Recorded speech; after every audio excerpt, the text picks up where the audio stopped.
Agora você esquece o padre aqui, olha para cá e fala um pouquinho daquilo que Deus motiva o seu coração. Sim, eu fiquei 40 anos na igreja protestante. Eu fui protestante durante 40 anos. E no ano de 2011 a minha vida mudou. Porque eu tinha uma depressão e busquei muito a cura dessa depressão. E um dia eu conversando com uma irmã minha, né, de sangue, ela me convidou para ir num cenáculo mariano.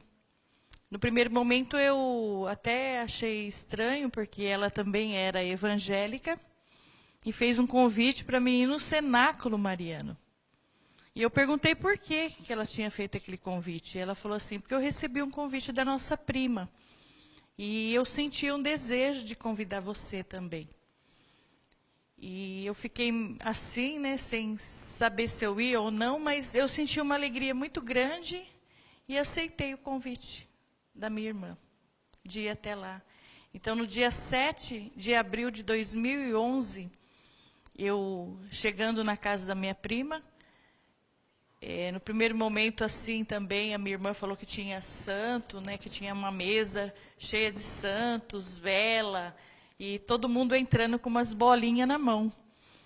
E na hora que ela falou dos santos e da vela, eu falei assim, eles são católicos, né, tem que ter tudo isso. Mas a vela me assustou um pouco. A vela, eu falei assim, será que eles são espíritas? Porque eu não entendia o sentido da vida, da vela e nem o significado de uma vela. Então, mas quando ela falou das bolinhas, eu falei, nossa, aquela oração repetitiva. Mas eu entrei porque eu achei que ali era uma missão que Deus tinha me dado para mim converter aqueles católicos. Eu fui pastora há 12 anos. Então, quando eu cheguei lá, eu tinha convicção que eu ia, sim, converter aqueles católicos e falar que eles não tinham Deus e que eles precisavam aceitar Jesus. E começou a reza do terço, né, porque era um cenáculo, então a primeira coisa foi a reza do terço. Primeiro, segundo, terceiro, quarto mistério. No quinto mistério, todo mundo ajoelhou, eu também ajoelhei. E foi quando eu tive uma visão, né, de uma luz muito forte naquele ambiente, uma luz que não era essa luz, mas era uma luz diferente. E de dentro dessa luz saiu uma mulher vestida de branco com um manto azul. Ela chegou até em mim, olhou nos meus olhos e ela não disse nada. Inclusive, essa imagem que eu tive, essa visualização ali, ela estava com uma coroa na cabeça. A coroa dela tinha estrelas. E ela olhou dentro dos meus olhos. Ela não falou nada, mas o olhar dela me disse tudo. E eu tinha um vazio muito grande na minha alma, que eu procurei a minha vida toda preencher. E só foi preenchido esse vazio quando eu olhei nos olhos dela. Só que no primeiro momento eu achava que era uma anja que tinha vindo do céu. Mas não era. Porque quando ela olhou dentro dos meus olhos, eu senti a voz dela falando para mim assim, que a partir daquele momento eu ia seguir o caminho do filho dela. Daí quando ela falou isso, aí eu comecei a chorar muito, muito mesmo. E todo mundo ficou assustado de tanto que eu estava chorando. Ninguém entendia o motivo, né? Porque naquele momento só eu que estava tendo a visão e minha irmã do meu lado também chorava muito. Foi quando as irmãs vieram, né, para ajudar. E aí eu consegui me compor. Já tinha até parado o terço, que todo mundo estava preocupado comigo e com a minha irmã. E foi quando ela foi se afastando, só que ela não deu as costas. Ela foi, do mesmo jeito que ela veio, ela voltou. E quando ela voltou, que eu consegui me acalmar, continuou o terço, nós levantamos. Minha prima me deu a oportunidade para mim cantar, porque eu sou cantora. E quando eu fui cantar, quando eu me levantei, já me levantei católica. Ali foi a minha conversão. E quando eu perguntei, quem é essa mulher? Quem é essa mulher que apareceu para mim vestida de branco, com manto azul? E a minha prima olhou para mim e falou, que cor que era o manto? Azul e a veste branca? Eu falei, E foi quando ela pegou uma imagem que estava na mesa, e ela falou, é essa daqui? E a minha irmã, que estava do meu lado, falou, é essa daí. E eu olhei para minha irmã assim, né? Até falei, o quê? Você também viu? Ela falou, vi. Essa mulher vestida de branco com manto azul. E ela tirou o manto dela e colocou na minha irmã. Envolveu a minha irmã com o manto dela. E eu perguntei para todos, quem é essa mulher? Daí todo mundo começou a chorar. Daí a minha prima falou, ela é a mãe de Jesus. Então, se hoje eu estou na igreja católica, não é porque um ser humano me convenceu. Quem me convenceu foi a mãe de Jesus. E quando eu cheguei na minha casa, naquele dia, eu abri o meu portão. Eu não entrei primeiro, porque eu falei assim, pode entrar, Maria, que a casa é sua. E desde aquele momento que Nossa Senhora começou a fazer parte da minha caminhada e da minha vida, e eu fui conhecer a Igreja Católica, porque eu não conhecia, eu era ignorante na doutrina católica. Eu só falava aquilo que eu ouvia. Mas aí eu comecei. E o meu pároco, né, o padre Hélio, foi o meu catequista e me catequizou. E quando ele falou para mim que a maior riqueza que nós temos, a Igreja Católica, foi quando ele falou para mim da Eucaristia. Que na hora da Santa Missa, na hora que o padre eleva aquela hóstia, ali a oração eucarística é a transubstanciação do sangue, corpo, alma e divindade de nosso Senhor Jesus Cristo. Foi quando eu caí em mim e comecei a chorar, e ele perguntando para mim por que eu estava chorando. Eu falei assim, padre, quanto eu falava para os católicos que eles não tinham Jesus, que eles tinham que aceitar Jesus. Mas aí eu fui perceber que quem não tinha Jesus era eu. Eu não tinha Jesus. Eu quero fazer parte. Eu quero conhecer a igreja. Irmãos, cada dia que eu conheço a Igreja Católica, eu mais me apaixono por ela. E aí eu falei, padre, eu quero receber Jesus também. E eu comecei a fazer a minha catequese. E eu tinha que casar na Igreja Católica, porque eu não era casada na Igreja Católica. Os sacramentos, fui conhecer o sacramento da confissão e fui me apaixonando cada dia. E aí eu cheguei no meu marido e pedi ele em casamento. Eu falei para ele assim que eu queria casar na igreja para receber Jesus.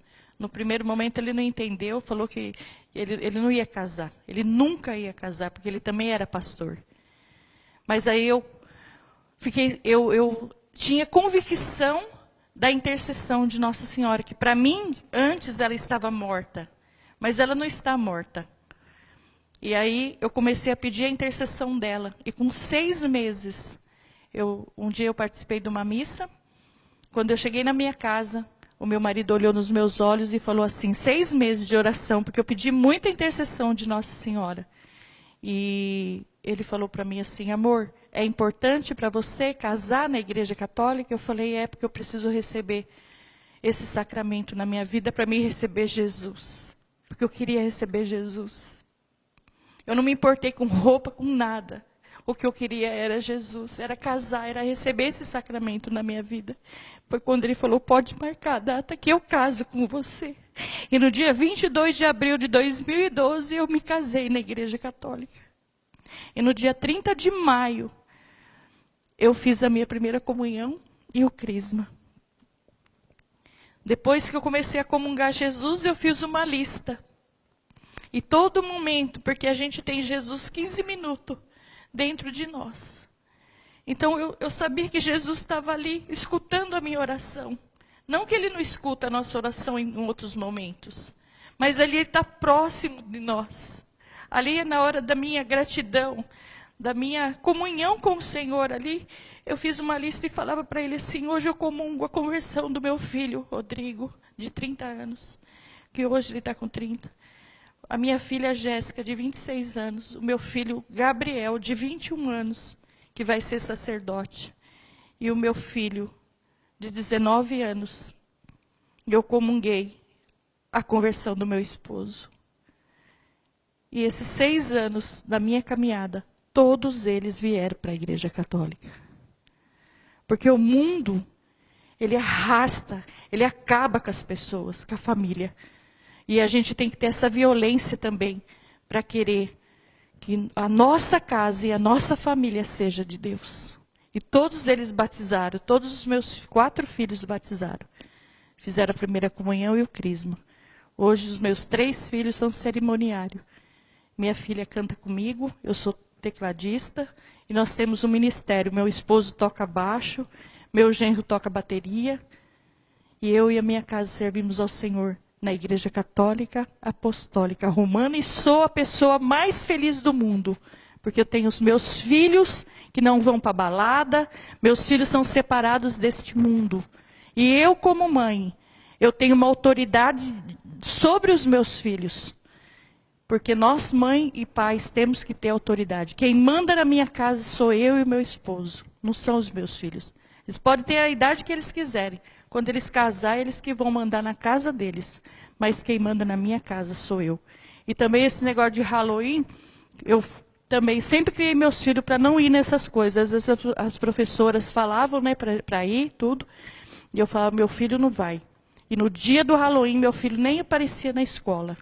E nós temos essa autoridade. E eu vejo muitos católicos, muitos, porque são os católicos que estão ali.